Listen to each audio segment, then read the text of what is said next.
Tuhan bersamamu. Inilah Injil Yesus Kristus menurut Lukas.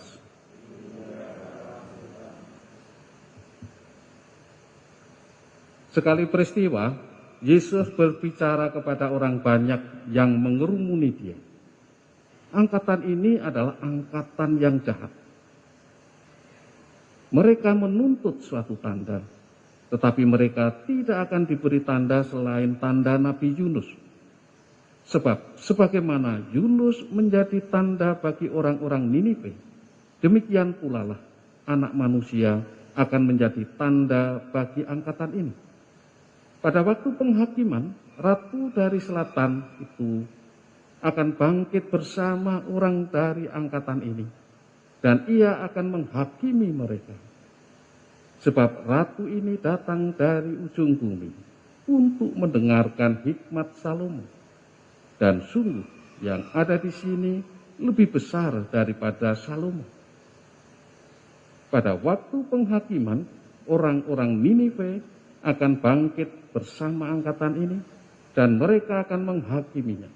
Sebab orang-orang Niniwe bertobat waktu mereka mendengarkan pemberitaan Yunus, dan sungguh yang ada di sini lebih besar daripada Yunus. Demikianlah Injil Tuhan.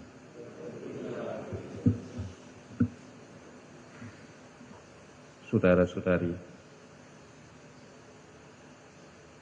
dalam bacaan pertama tadi kita dengarkan mengenai apa yang disampaikan Paulus. Suatu kiasan. Karena memang dalam kitab Perjanjian Lama ditemukan kisah tersebut, tapi ini hanya sebagai kiasan sebagai umat Kristiani. Jadi tidak perlu diperdebatkan karena hanya kiasan. Yang penting bagi kita pesannya jelas, supaya kita itu menjadi orang-orang yang merdeka, orang-orang yang bebas. Bebas dari apa? Bebas dari sesuatu yang membebani kita, yang memberatkan kita, yang menarik jiwa kita jatuh ke bawah. Gitu.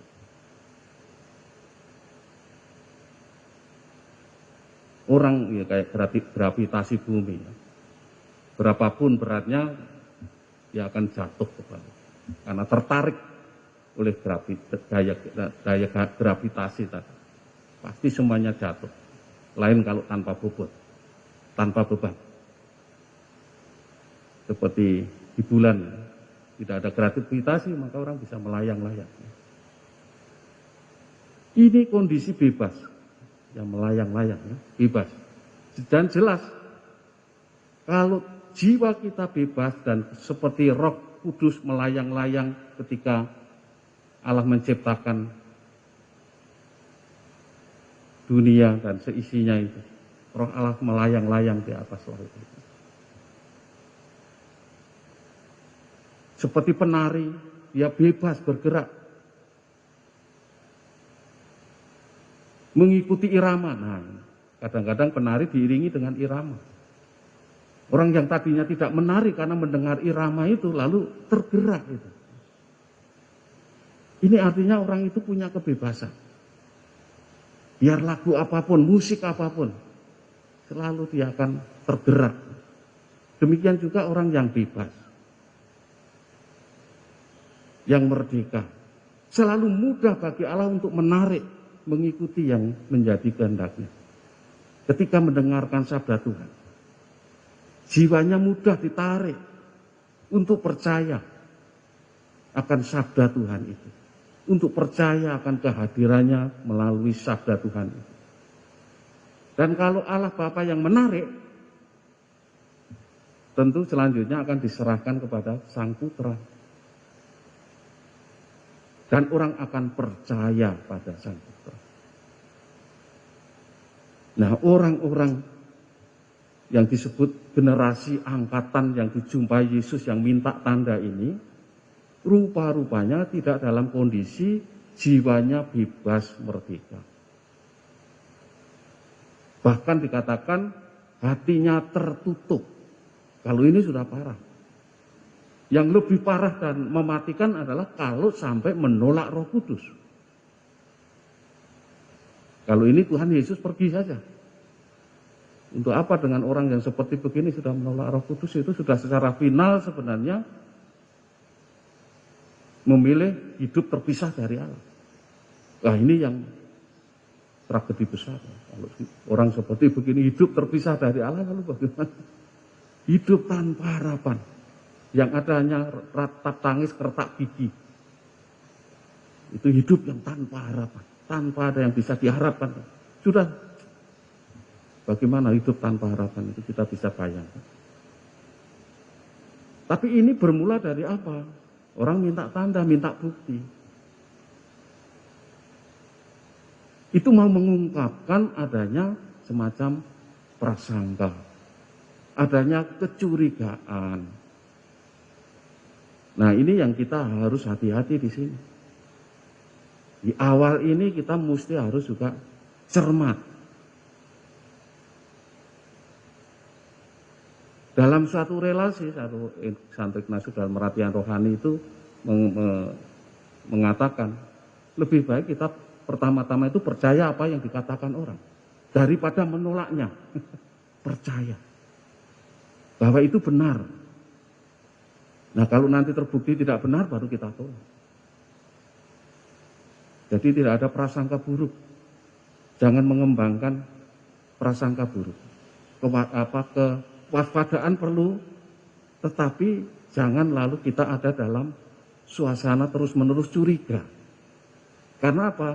Kecurigaan, prasangka-prasangka itu hanya awal agar kita menjadi orang yang hati-hati.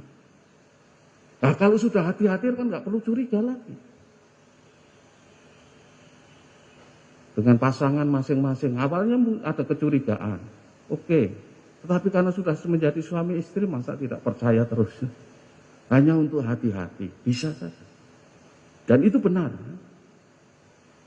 Curiga, prasangka itu hanya awal untuk orang menjadi hati-hati. Hanya awal saja, jangan terus saja orang hidup dalam prasangka terus. Minta bukti, itu nanti malah membuat hati menjadi tertutup. Tertutup akan kebenaran, termasuk tertutup akan kehadiran Tuhan. Seperti orang-orang yang disebut sebagai angkatan ini. Pada zaman Yesus yang minta tanda.